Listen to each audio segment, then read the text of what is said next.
Good morning. You listen to FloorDaily.net, and I'm Kemp Harr. I'm with Joe Yarbrough, the president of the Carpet and Rug Institute. Joe, how you doing? I'm doing great, Kemp. It's so nice to be able to see you face to face in these times. This is something rare, and I appreciate you letting us get together. Sometimes a person-to-person visit is irreplaceable, and we are 6 feet apart. Let's talk real quick. President of CRI, one of your roles is to monitor the sale of carpet to consumers. Let's talk a little bit about that first.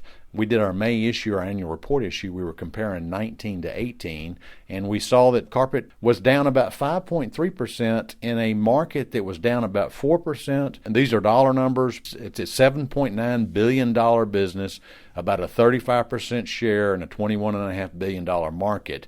So it continues to lose about 1.5 or 2 points, right? Yes, sir. That is the case. It's the reality. I will tell you, I spend a lot of time looking at unit volume of sales. And obviously, one of the things that we see with carpet is that, and I'll talk particularly about what we've seen here during this COVID-19 event, but yes, the preference for hard surfaces continues to take share away from what we see in carpet. As I think about unit volume, we've seen somewhere in the neighborhood of 2.5 to 3.5% unit volume decline sort of year over year for the last several years. I'll go even further to say that COVID-19 and the impact of folks sheltering in place and the necessity of professional installation for a carpet floor versus a tremendous amount of do-it-yourself effort that can be done for a consumer in their own residence. What we have seen is there was probably a very disproportionate loss of share for carpet, particularly during the months of April and continuing on into May. What we saw was a significant impact because of the initial shelter-in-place orders in the month of April in particular. And, just as a range of impact on the order book, particularly in the residential sector, we saw, some organizations saw as much as a 70% impact on unit sales during the month of April.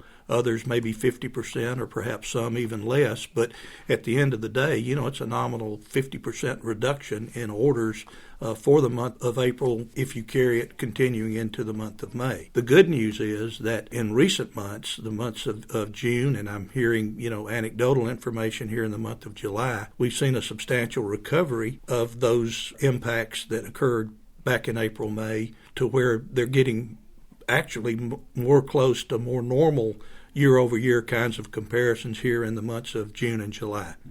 Yeah, I would say I'm hearing the same thing. In April, we saw hard surface sales down only 30% and carpet sales down 50%, and that's because carpet requires a professional installation. And what we're hearing now, more in the June time point, is that it's a more balanced sale. Hard surfaces is selling more than carpet, but it's more balanced now, so this is good news. One of the things we're also hearing, though, there's been a little bit of a disruption in supply.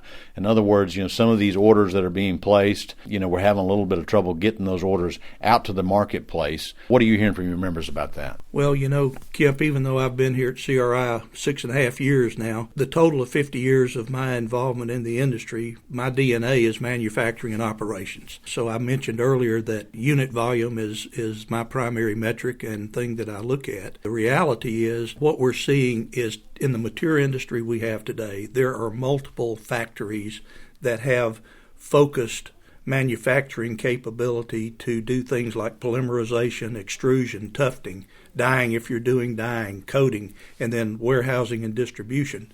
So all of those activities have to work in a very well-orchestrated, fine-tuned way of doing things.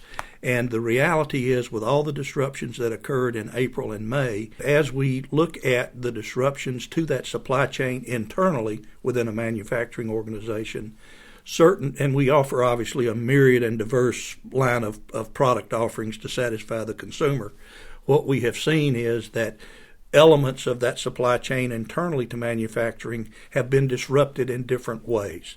And therefore, getting the extrusion balanced with the coating and the order book is a complex and challenging event. There have even been issues with staffing. Many of these operations, as you know, work 7 days a week, 24 hours a day, and others work 5 days, 24 hours a day.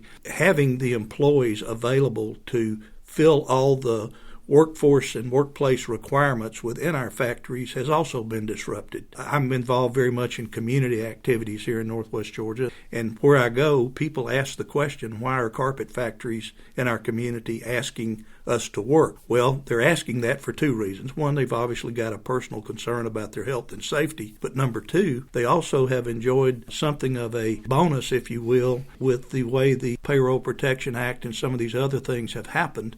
And so that has created some additional headwind in order to get the staffing fully back into the factories across the board. You and I both know, because we've been in these mills before, this is different than food packaging because the workers are not right beside each other. You know, when you're doing creeling or you're doing extrusion, I mean, you're operating equipment that's 80 feet long, and you're the operator. So it's a little bit of a different of a situation. But, yeah, I think this $600 unemployment bonus has been an issue. Let's real quick jump. I know you're on the board of CARE, so I'd like a real quick read on that. Carpet America Recovery Effort, that's that entity that's been put in charge of managing the funds generated by the AB 2398. That's 35 cents now, I think, a yard that's being collected. And for a while there, CalRecycle, the government entity in California, and CARE have been somewhat at odds on the plan. How's that going now?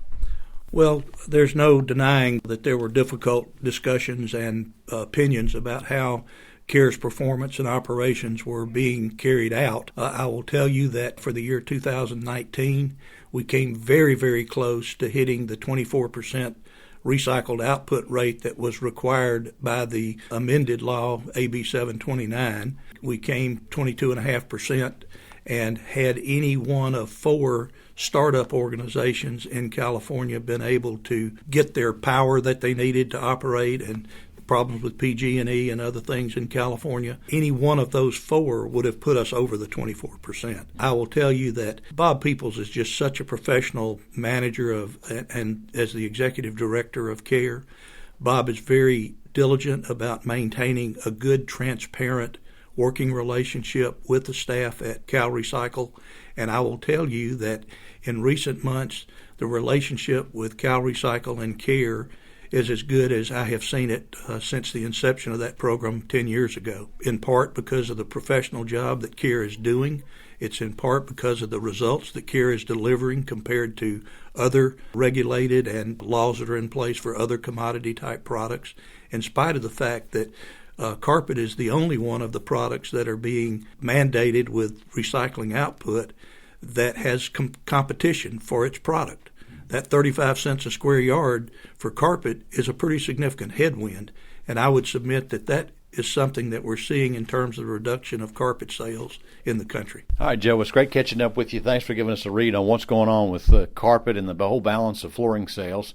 Again, been talking to Joe Yarbrough, the president of the Carpet and Rug Institute, and you've been listening to Kemp Harr and FloorDaily.net.